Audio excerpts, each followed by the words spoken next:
Hi mister അവിടെ എല്ലാവർക്കും ഒരു വ്ളോഗിലേക്ക് സ്വാഗതം. നമ്മളിത് ഇന്ന് നല്ല അടിപൊളി ഒരു വീഡിയോ ഇടുന്നുണ്ട് കേട്ടോ. അതായത് നമ്മളെ പൂർവികരൊക്കെ കഴിച്ചുകൊണ്ടിരുന്ന ഒരു അടിപൊളി ഒരു ഭക്ഷണമാണ് അതെ ഈ എൻ്റെ കയ്യിൽ കാണുന്ന മരിച്ചിനി അഥവാ കപ്പ.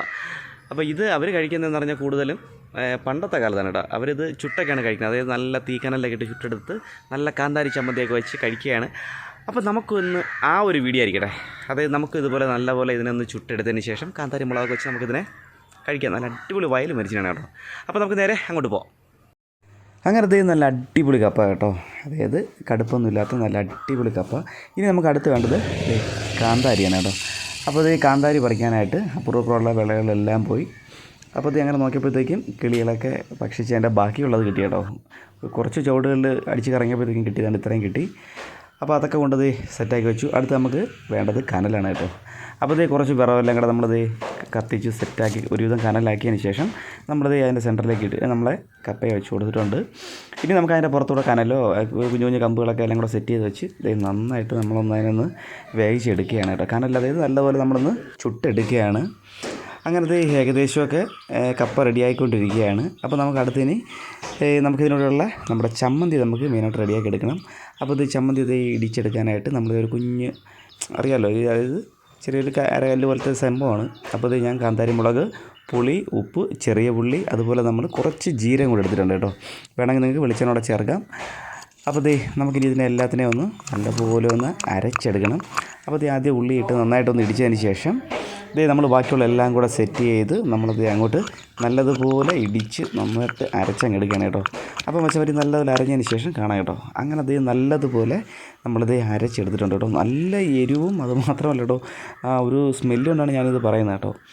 അപ്പോൾ ഇത് നമ്മൾ ആ പുളിയൊക്കെ ചേർത്തിട്ടുള്ളതാണ് ഇങ്ങനെ ഇത്രയും ഒരു ഭംഗിയിൽ കിട്ടുന്നത്.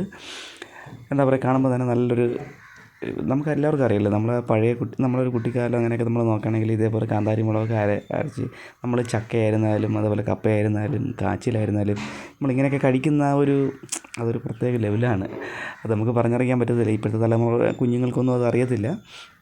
എങ്കിലും ഇത് കനലിൽ കിടന്ന് നമ്മളെ കപ്പ നന്നായിട്ട് വെന്തിട്ടുണ്ട് കേട്ടോ. അപ്പോൾ അതിൻ്റെ പുറം തോടെല്ലാം ഞാനൊന്ന് ക്ലീൻ ചെയ്തിട്ടുണ്ട്. നന്നായിട്ടൊന്ന് നമ്മളൊന്ന് വൃത്തിയാക്കി ഇത് എല്ലാം നല്ല അടിപൊളിയാക്കി എടുത്തിട്ടുണ്ട് കേട്ടോ. ഈ കപ്പയുടെ ആ ഒരു മണം തന്നെ കേട്ടോ, നല്ല മണം. നന്നായിട്ടത് വെന്ത് വരുമ്പോൾ ആ പുറം തോലൊക്കെ കരിഞ്ഞിട്ട് ആ വരുന്ന ഒരു മണം ഉണ്ടല്ലോ, അടിപൊളിയാണ്. അങ്ങനെ നമ്മൾ ചമ്മന്തിയും കപ്പയും എല്ലാം കൂടെ ഒരു ഇലയിലൊക്കെ സെറ്റ് ചെയ്ത് വെച്ചു കേട്ടോ. അപ്പോൾ ഞാൻ എന്തായാലും അതിനെ ഒന്ന് നന്നായിട്ടൊന്ന് പൊട്ടിച്ച് ഞാനൊന്ന് ക്ലിയറായിട്ട് നിങ്ങൾക്ക് കാണിച്ചു തരാം കേട്ടോ.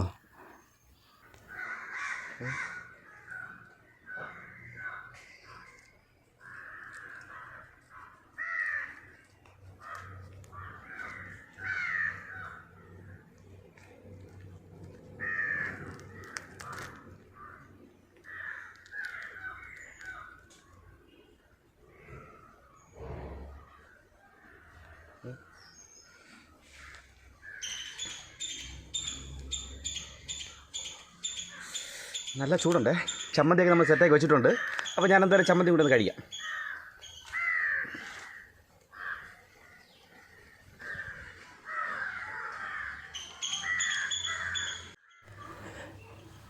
അങ്ങനത് ഞാൻ പൊട്ടിച്ച് ഒരു പീസ് എടുത്ത് കഴിച്ചു കേട്ടോ. എൻ്റെ പൊന്നു, ഒരു രക്ഷയില്ല. നല്ല അടിപൊളി കേട്ടോ. അടിപൊളി എന്ന് പറഞ്ഞാൽ അടിപൊളി. അതായത് നമ്മൾ കപ്പയൊക്കെ പുഴുങ്ങി അല്ലെങ്കിൽ ഉടച്ച് കഴിക്കുന്നതിനെക്കാട്ടിയും ഭയങ്കര ടേസ്റ്റാണ് കേട്ടോ. ആ കാന്താരി മുളകാണെങ്കിൽ പ്രത്യേകിച്ച് അടിപൊളി മച്ചാൻ വരാം. നിങ്ങൾ എന്തായാലും വീടുകളിൽ കപ്പ മേടിക്കുമ്പോൾ ഇതുപോലെ ഒരു ചെറിയൊരു കുഞ്ഞ് കഷ്ണം എടുത്തെങ്കിലും നിങ്ങൾ ഇതേപോലെ ഒന്ന് ചുട്ട് കഴിച്ച് നോക്കണം. അടിപൊളി. അപ്പോൾ മച്ചാൻ വരെ സംഗതി അടിപൊളി. നല്ല വയൽ മരിച്ചിന്, കടുപ്പില്ല, നല്ല സൂപ്പറായിട്ട് നല്ല മുട്ട പോലെ വെന്തിട്ടുണ്ട്. നല്ല എരിവുള്ള നമ്മളെ കാന്താരി എല്ലാം കൊണ്ട് അടിപൊളി. അപ്പോൾ നിങ്ങൾക്ക് വേണമെങ്കിൽ നമ്മളിതിൽ ഉപ്പ് ചേർത്തിട്ടില്ല, വേണമെങ്കിൽ നമുക്ക് ഉപ്പ് ഇതിൻ്റെ പുറമേ ഒന്ന് തൂളി കൊടുക്കാം. ഇല്ലെങ്കിൽ നമുക്ക് ചമ്മന്തിയിൽ കുറച്ച് കൂടുതലിടാം. അപ്പോൾ ഞാൻ ചമ്മന്തിയിൽ കുറച്ച് കൂടുതലിട്ടിട്ടുണ്ട്, അതുകൊണ്ടാണ് നമ്മളിതിൽ ഞാൻ ഉപ്പ് ചേർക്കാത്തത്. അപ്പോൾ മച്ചാൻ വരെ വീഡിയോ ഇത്രയേ ഉള്ളൂ. നല്ല എരിവ് കേട്ടോ. അപ്പോൾ വീഡിയോ ഇത്രയേ ഉള്ളൂ. ഇഷ്ടപ്പെട്ട സപ്പോർട്ട് ചെയ്യുക. അടുത്തൊരു അടിപൊളി വീഡിയോ വിട്ട് കാണാം. അതുവരെ ബൈ.